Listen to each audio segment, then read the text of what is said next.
ई सब गावला ना नहीं हो और जी तो गावई छे बसीर के बीमारी जब पुरुषोत्तम श्री रामचंद्र जी हां लंका से विजय प्राप्त करके अयोध्या में आइले नजर के विभीषण के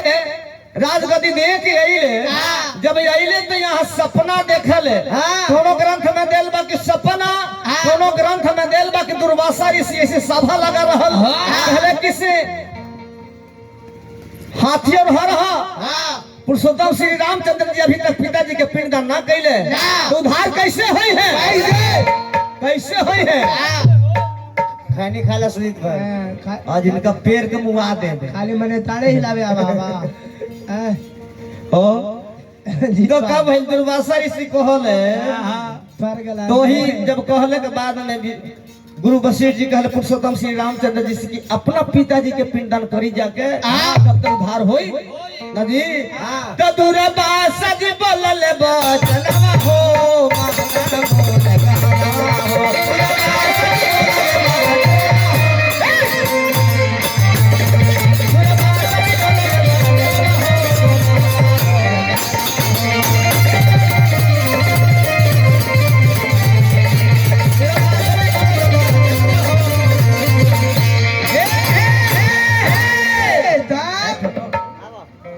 आगे पीछे हम ना गायब है ना का कि प्रभु श्री राम जी कहले न पिंडा दानवा और कैसे उधार होई है उनका के दानवा तो तनी बोला तनी कारण का बनो जान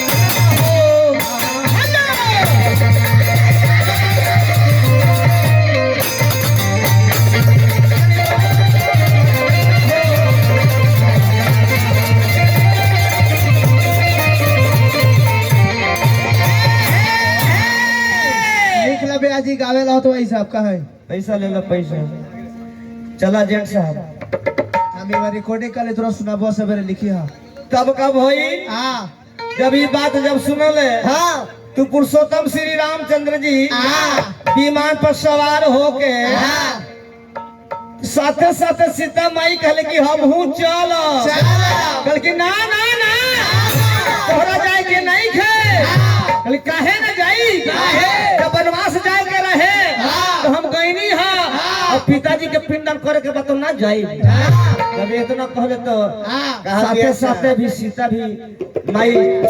विमान पर सवार होई कहले का कि राम दोनों भाई और साथे में सीता माई विमानवा से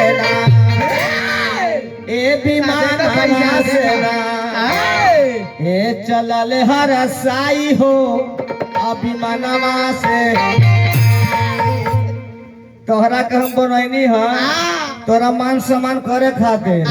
अब तोहरा पैसा मिले लगला तो ई मत सोचा कि हमारा बड़ा पैसा बड़ा लंभर कलाकार ही है ई समझा कि गनौरे पर पैसा उन्हें फेकाई था सही बात ऐसे हो कहल गेले भैया सच बात कड़वा लगबे करे है निमन चीज पर रहबे करे है बाडी पर है बाबू हो जोनन तोरो भगवान पूछ दे तू बेचारा कि राम दोनों भाई है और साथे में सीता माई विमानवा से क्या बात करो ए विमानवा से ए चलले हर साई हो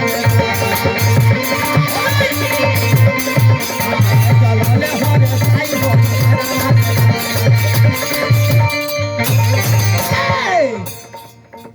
बहरे हितवा बहरे हितवा बहरे हितवा बहरे हितवा बहरे हितवा बहरे हितवा बहरे हितवा बहरे हितवा बहरे हितवा बहरे हितवा बहरे हितवा बहरे हितवा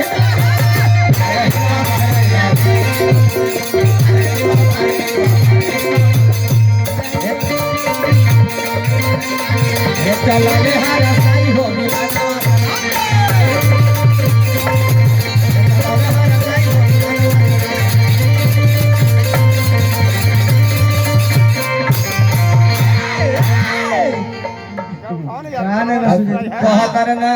श्रीमान ए भाई श्रीमान के माई की कोई नाम ब्यास होती जन है कल यही जानकारे जी ना अब कहला है सब घूसखोर में चला ई बतावल जाओ कि तपस्या करे श्रीमान गेल हथी तो तुरंत मरिए गेल हथी महाराज बौड़ा है कहाँ 1000 बरस तपस्या किए सही बात तोर बदल हम बोलबो हाँ क्या बोलता है क्या बोलबा तू विषय मैंने तो आज बोधी यही आदि सूझी था चलो हम तो कहीं को कहने चल गलती करे आज लंच किए हैं आज 1000 बरस तक विमान पर सवार होके काशी में आइले काशी में आके विमान उतार दिले जब विमान उतरल तो सोनभद्र में जाके नदी में पिंडदान कइले अब वो सोनभद्र नदी में कई गो पिंडदान दिहले अब तू ही न बतेब रंजीत भाई अब कई दिन वहाँ रुकल वहाँ पिंडदान करके हमरा औरंगाबाद जिला में औरंगाबाद जिला में पुनपुन में पुनपुन में ही रहे नंदिनी अब वो में केगो पिंड दान देले और कितना प्राप्त भइल उनका इहो तो बता के देता चलो रंजीत उठा दो दौड़ो माथा खराब हो परला था ए रंजीत भाई ये वहाँ से औरंगाबाद में हाँ डंगवार दंगवार में जमहोर में पुनपुन में वहाँ पिंडदान करके गया में आइले तो पूरब दिशा में वही तट पर उतार दिले विमान विमान उतार के संपत मंदिर में जाके दर्शन कइले और बाबा वहीं गइले बड़ा भाग होला तो लोग व्यवस्था पर लोग जाले न तेने पीपर तरफ बरतर है नी पिंडदान कर दे ये नबीनगर लो हां बाबू अरखा के कोरोना लगी थी हां ना दे तो सबके बहुत सिर के ऑपरेशन होली सब चल गेल तू पिंडदान करके आइले तो सामान जैसे रहले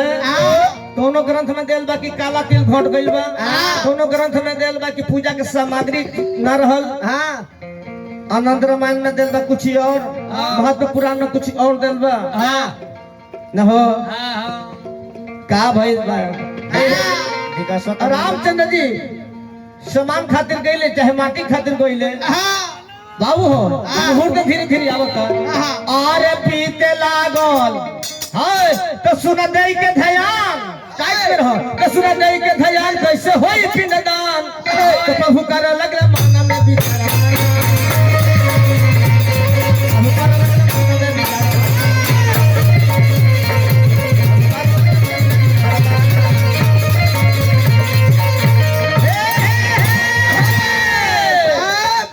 कतही माटी न देखाई समय गइले नियराई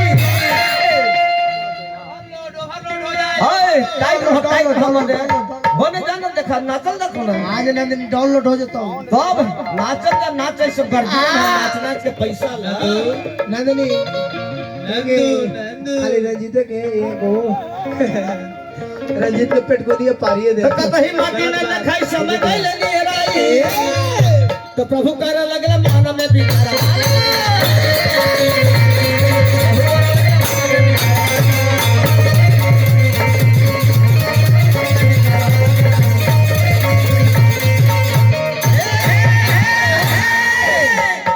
यही से ना कही बा कि 50 रुपया वाला जलवैया लेके ना चला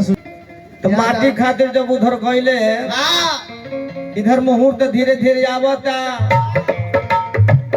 हारे पीते लागो पिंडा के समयानु सीता करली विचार